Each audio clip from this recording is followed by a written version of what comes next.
Hey guys, what's up? My name is Sean Wayne and today, alikat pag-usapan natin. No?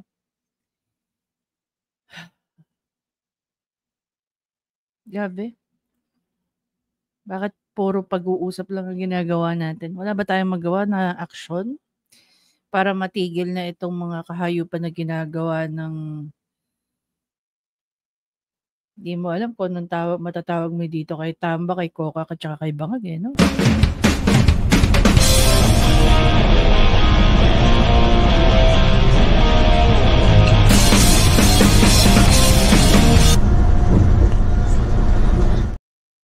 You know what guys, the way I see VP Sara, no, para siyang mayong bulkan.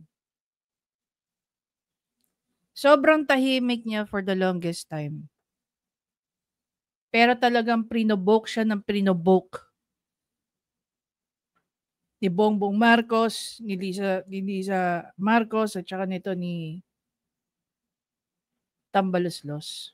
Sabi ko naman sa inyo eh, hindi naman gagalaw ng solo yan si Tambi.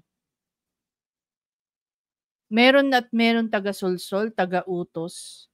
Kumbaga, etong si Tambi, executor lang. Executor, possible na fall guy.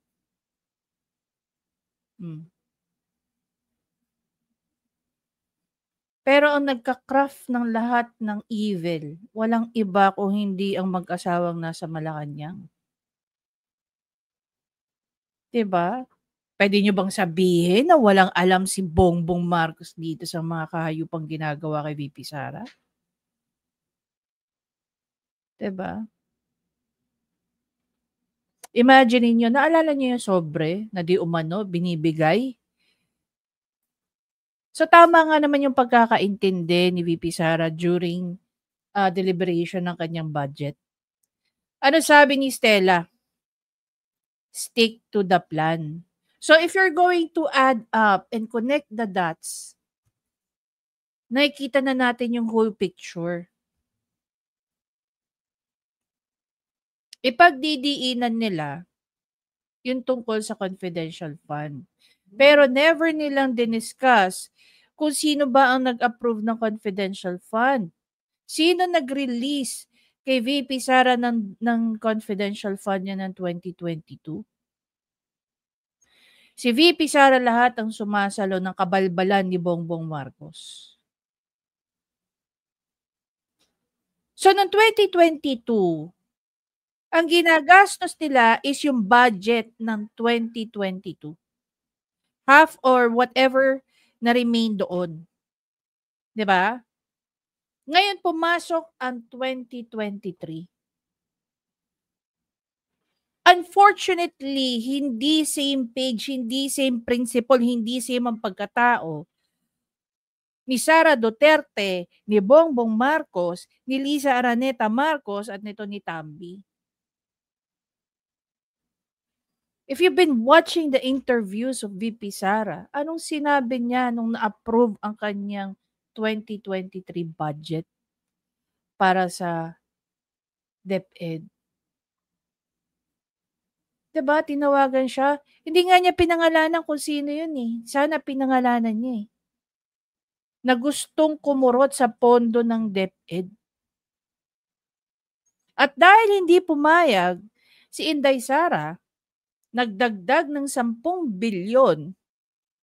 Di umano, etong si Tambi at saka si Zaldico. At yung 10 bilyon na yon is under their control. This is the statement of VP Sara, ha? Hindi ko po to iniimbento.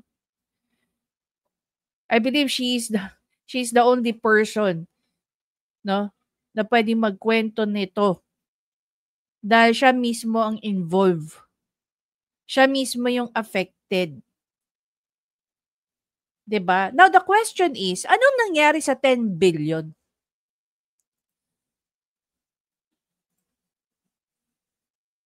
'Di ba? Ano nangyari sa 10 billion?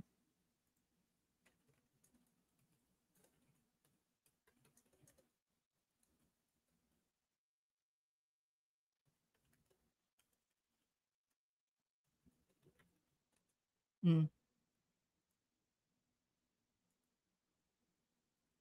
Tapos yung mga pasobrang drama nila, malalaman-laman natin ngayon kay VP Sara.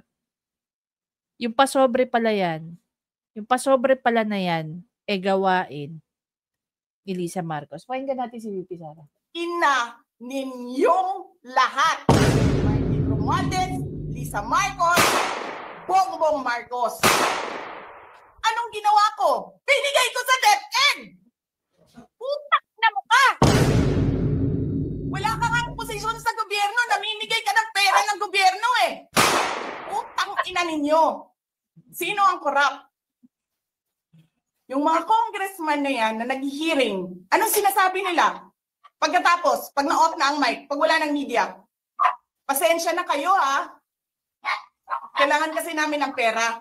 Mag-eleksyon na kasi. Lisa Marcos, naalala mo, nagpadala ka sa akin ng video? Sinabihan mo ako saan kukunin ang pera.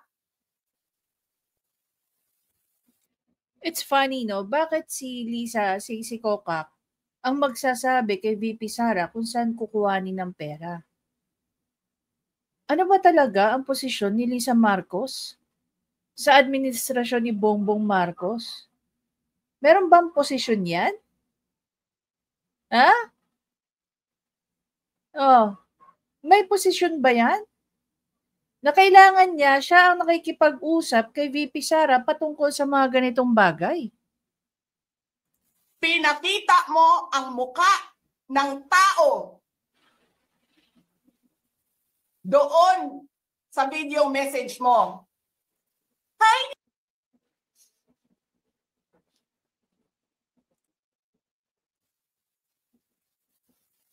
This is that. She's been working with us for the longest time. We trust her.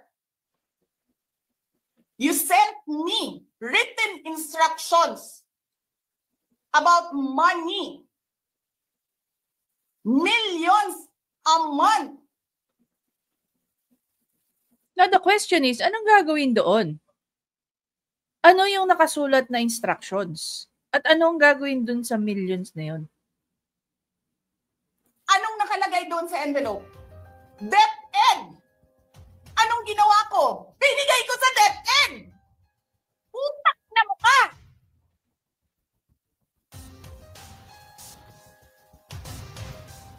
Wala ka nga posisyon sa gobyerno, namimigay ka ng pera ng gobyerno eh. Sinong pinagbigyan niya ng pera?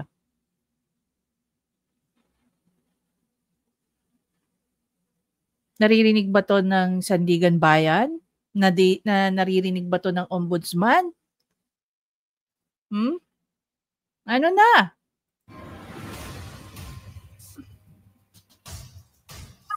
Sirain nyo yung tangal ng mga kasama ko sa Office of the Vice President. Sasabihin nyo sa mga tao, nakaw yan, confidential funds yan. Niwala nga kayong isang proof na confidential funds yan. Naniwala lang kayo sa isang babae na ang pangalan ay Gloria Mercado na nagsabi confidential funds yan. Dapat yung Gloria Mercado na yan ay makasuhan ulit. Ikaso nyo na yun, dapat ikaso dyan sa hayop na yan. Na hindi nyo nga nilabas na wala pang confidential funds, meron ng white envelope. Saan at kanino nanggagaling ang white envelope? Tandaan nyo mabuti guys, no? Ilan tao? 3. Ha? 3. Kaya sobrang scripted yung putang ina ng hearing dyan sa Quadcom. 3 tao guys. Mga matataas na tao sa loob ng DepEd. Imagine niyo kayong mga taga DepEd, nagpapagamit kayo para lang sa pera. Sabi nga ng chief accountant, mamumura ko rin yung hayop na yan eh. Sabi ng chief accountant, 25,000 for 9 months binigay sa kanila.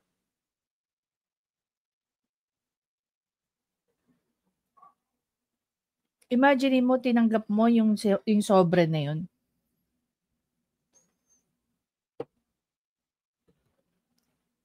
Tapos itatanong nyo kung galing sa confidential fund.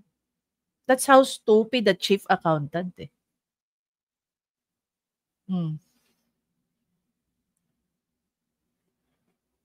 Tatanggap ka ng allowance na wala naman sa kahit anong memo or whatsoever. Kung alam mo na illegal yung binibigay sa yung sobre, bakit mo tinatanggap? 'Di ba? Corrupt ka rin. No? Kung sino man yung mga tao na tumanggap ng puting sobra na yan at pinalalabas na galing kay VP Sara, dapat makasuhan kayong mga hayop kayo. Lalong-lalo na kung alam nyo na walang kahit anong written circulation na nagsasabi na yung mga pasobra na yan ay legal. Diba? Mas malalaman-laman natin na yung mga pasobra na yan ay galing pala kanino. Kasi 2022 pa lang, tangina mo ka, may utos na ng pera sa DepEd. Tapos kami yung nagsisinungaling? Nagbibigil ako eh.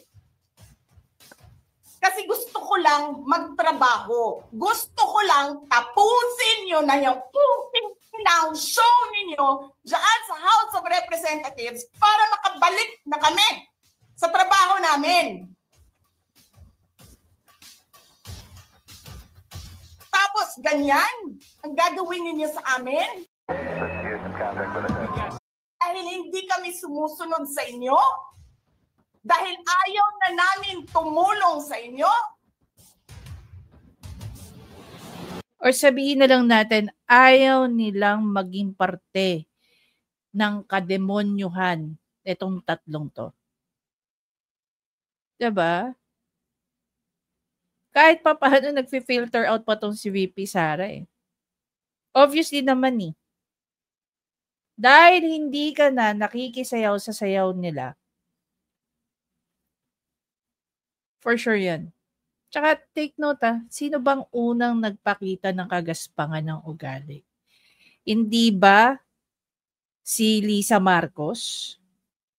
Kung umasta siya, akala mo binoto siya ng mga tao? Kung umasta siya, akala mo meron siyang posisyon sa gobyerno? Ang hindi ko talaga matanggap, yung pinarenovate nila yung bahay ng Pangulo sa loob ng Malacanang compound para mag-fit sa taste nila. 'Di ba? Tapos gamit nila yung pera ng taong bayan. Very good. Alam mo, sa corporate world nga, no, pag ikaw magpapa-reimburse, hindi lahat ng re-reimburse mo is reimbursable. 'Di ba? Kung yan ay kapresyuhan mo na lang, hindi yan nire-reimburse. Pero sa gobyerno dito sa Pilipinas, matindi. Kakaiba. Ganito gagawin ninyo?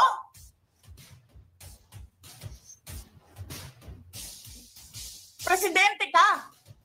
May speaker ka na involved sa bribery ng Supreme Court justices. Oh my God, this is malala.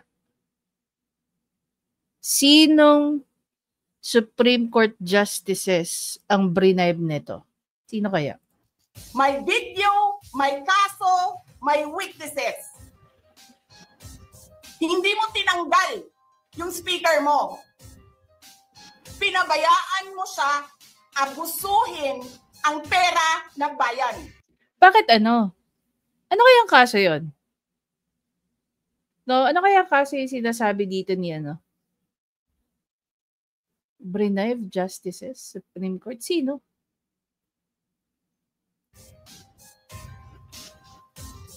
Paikot-ikot sa buong bansa, namimigay ng pera na para bang kanya yung pera.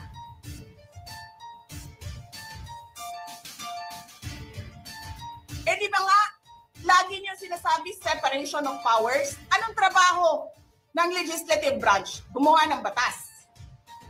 Anong ginagawa ni Martin Romualdez? nagdidirect ng DSWD, namimigay ng ayuda,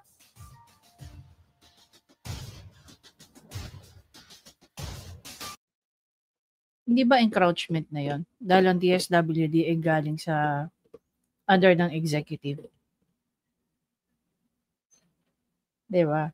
You know, I remember Attorney Libayan. Advocacy niya ang good governance. And one of the things na sinasabi niya is about sa mga kongresista na nakikisawsaw sa pamimigay ng ayuda.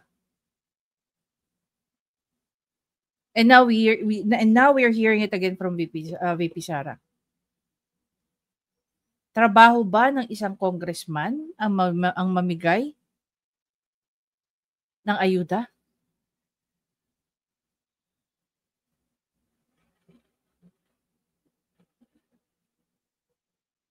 Ito pala yung naging intention ng mga Marcoses, ano? Hindi para ayusin ang bansa or hindi para magkaroon ng continuity. Ibang continuity pala ang gusto nilang mangyari. Continuity of the 1986.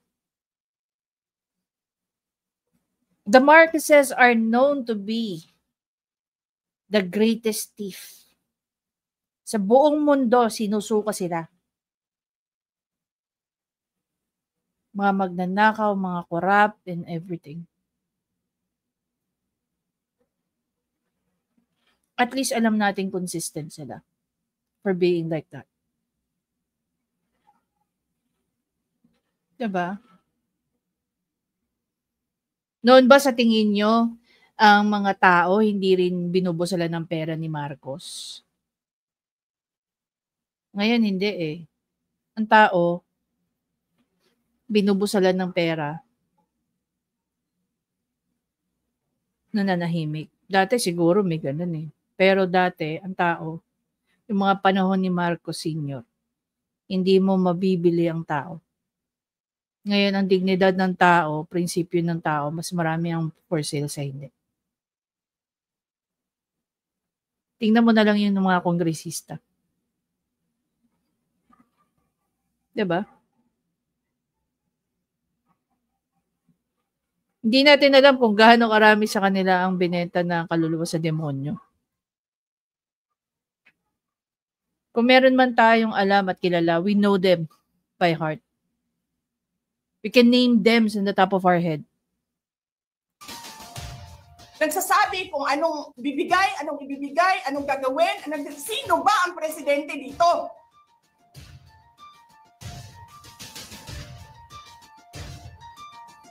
Alam nyo, alam namin, mali ang ginagawa ninyo. Sinabihan ko lang mga kasama ko sa Office of the Vice President, pasensya na, sumunod na lang tayo para matapos na sila.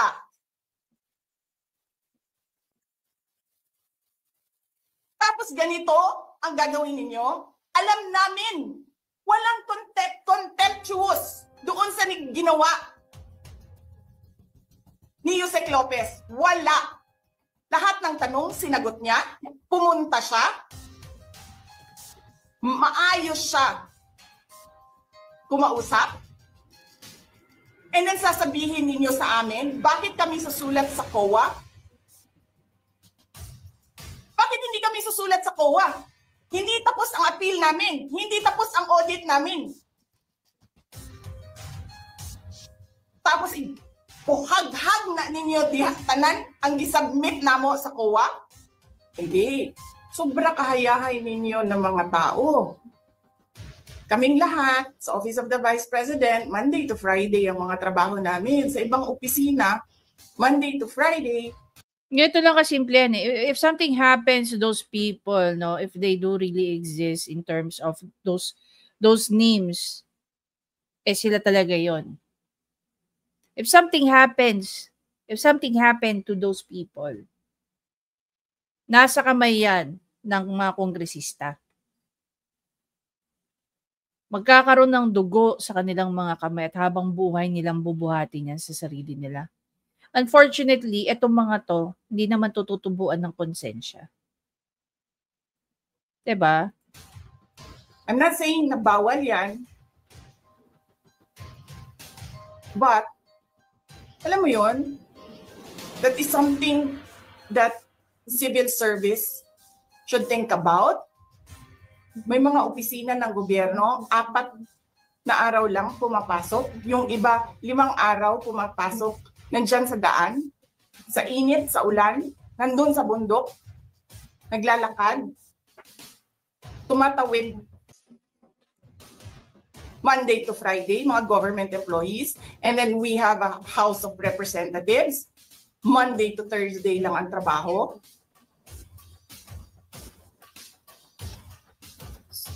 The civil service should rethink that. Ganyan. So anyway, wala sila. Wala silang trabaho. So hinahanap ko, where is this special doon sa order? Where is this special committee meeting that happened? Because they need the permission of the majority leader and the speaker. Kasi nga, walang trabaho eh. So kailangan nila ng permission. Walang nakalagay doon. So how is that a legal order? Tapos nakalagay pa sa second order nila, I violated security regulations.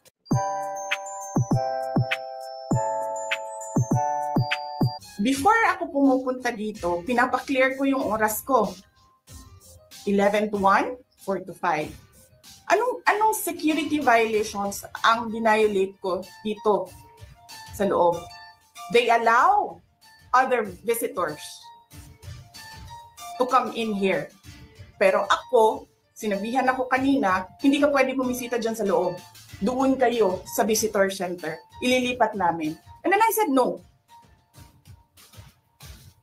Sabi ko, sinabi ni Secretary Chua, through that lawyer, I think Attorney Agnes, I don't know if I remember the name correctly right now, na yes, she can visit subject to the guidelines of the detention center. And so anong ginawa ko mali? Basta na lang ba ganun? Sasabihin nyo, I violated security regulations. Ano yun? Wala naman ako 2 baril. Nung sinabi sa akin na hindi ako pwede pumasok, nag-antay ako. Alam mo, binibigyan ko pa ng pasensya yan si Taas ba yan? Kanina eh. Ngayon hindi na. Nagsinungaling pa siya. Na I refused daw to leave last night when I did not even know na pinapaalis ako. Ang sinabi lang sa akin, papatayin ang kuryente. Which I said, okay lang.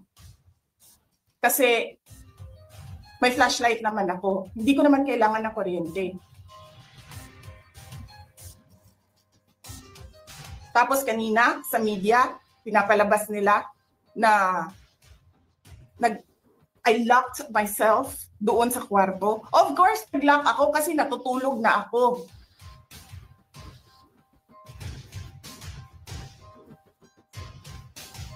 Tapos, what? Bawal ako magstay sa opisina ni Congressman Pulong Duterte. Bakit? Is that government property? I was allowed by the lawful occupant and possessor of that office to stay there, to assist a detainee who is inconsolable right now, na hindi mo na alam kung yung sakit niya sa likod is a heart attack o ano, kasi hindi nila pinapapasok yung doktor. 'Di ba? So yes, hinahanap ko kanina, sabi ko, where is this permission from the speaker na meron kayong committee hearing kanina in the dead of the night to give an order na i-commit doon sa correctional facility. And where is the rule that says kapag may violation sa detention facility ay ililipat sa correctional facility? Ano yun? You make rules as you go along? Ano yun? Di ba dapat sa demokrasya, there's a rule of law? And then they make rules as they go along. Kung ano lang, whatever pleases the speaker. You know what? Pagdating sa ganito, nakakatakot. As in, nakakatakot. We should do something about this. This madness has to stop. Naakala nila ang mga powers nila ay limitless. When in fact, they have been violated a lot of rights ng isang pribadong tao. Diba? Nakakalimutan yata nila that we are all protected by the Bill of Rights. Sobrang dami ng violation. Diba? Sobrang dami ng violation. Get her out of the House of Representatives kasi hindi siya dapat nandiyan. Bakit? Pag may-ari niyo ba itong compound na ito? And then sasabihin pa nila sa akin na there is a threat to my life? Batasang pambansa? Why is there a threat to my life? This is the most secured facility because nandito lahat ng mga spoiled brat sa ating bansa. Tapos, sasabihin pa nila, well, pabigat ka sa amin kasi kailangan namin dagdagan ang security mo. Bakit? Trabaho ba nila magbantay sa akin? Eh di ba trabaho ng BPSPG yon? Na may I just say? Binabawasan nila ng binabawasan araw-araw? Na as if this office is not the second highest office in this country? And only because umalis ako sa administration? Kailan ba nagsimula yung atake nila?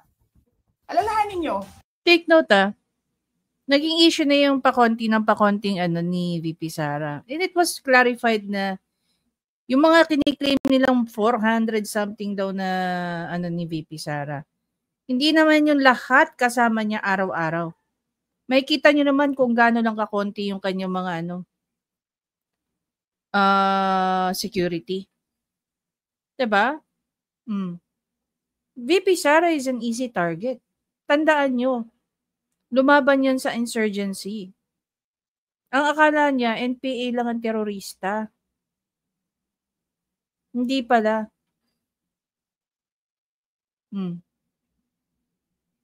May iba't ibang klase palang terorista sa loob ng politika. Hindi lang yung alam nating CPP, NPA, NDF. Diba? After ako nag-resign sa DepEd, kailan ba nagsimula yung pambabastos nila? Last year, after that meeting with the Makabayan Bloc and Martin Romualdez. They started destroying my name, pummeling me in the media with a multi-million PR campaign.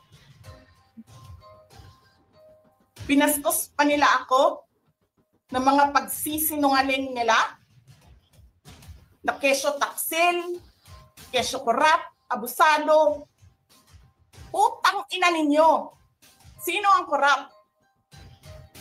Yung mga congressman na yan na nag-hearing, anong sinasabi nila? Pagkatapos, I think we've heard that part, no? Anyway. Ngayon, nangangatal na sila kasi nagsasalita na si VP Sara. You've asked for this. Ginusto nyo to. Hindi ba? Ngayon, may nilalabas si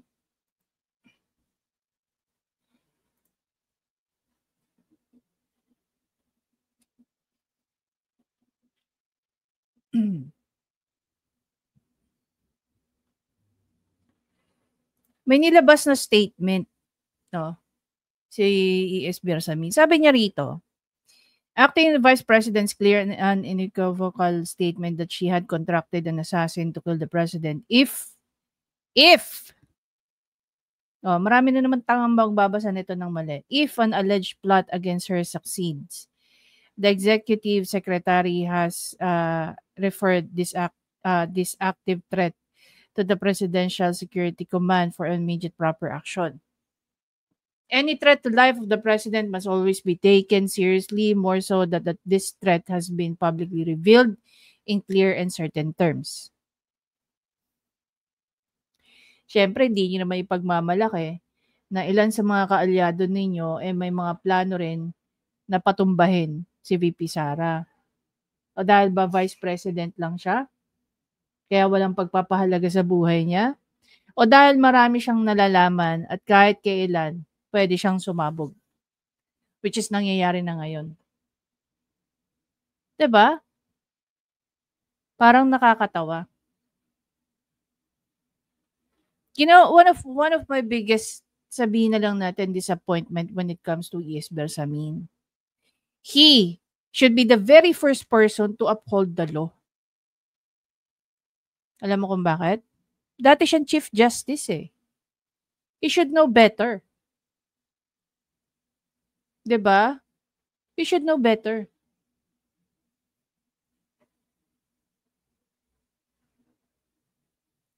Diba parang nakakalungkot, E.S. Bersamin? Lalong-lalo na sa mga taong tumitingala sa'yo at rumirespeto sa'yo bilang dating Chief Justice. Ito bang ginagawa kay VP Sara, kay Attorney Zuleika Lopez? Ito pa ba ay pasok sa normal procedures? O mag-a-agree ka rin na ito ay mayroong mga paglabag?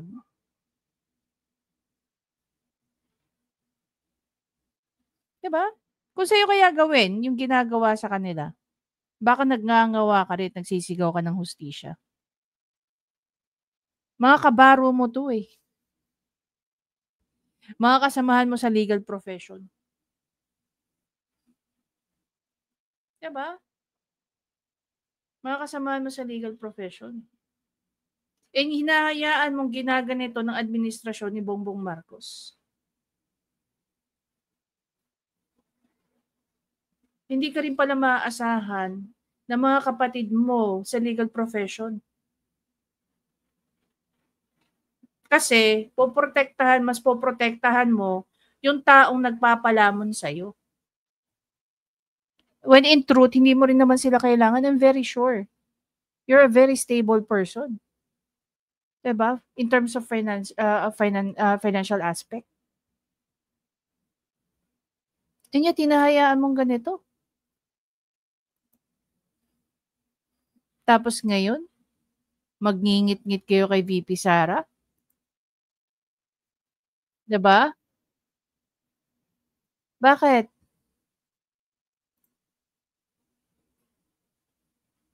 Magngingit-ngit kayo kay VP Sara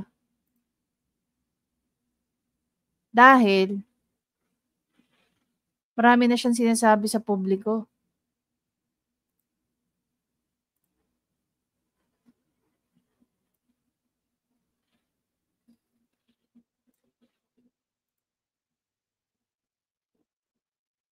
Diba?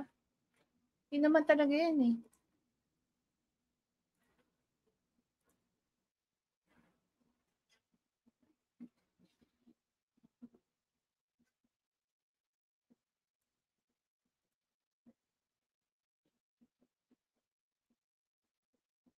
Nakakatawa at nakakatakot. Yung gawain nyo, ipinapasa nyo pala kay VP Sara. Hindi lang pala kayo mga demonyo. Mas masahol pa siguro kayo kay Lucifer sa ginawa nyo kay VP Sara.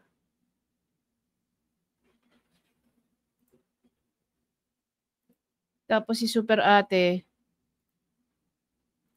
no?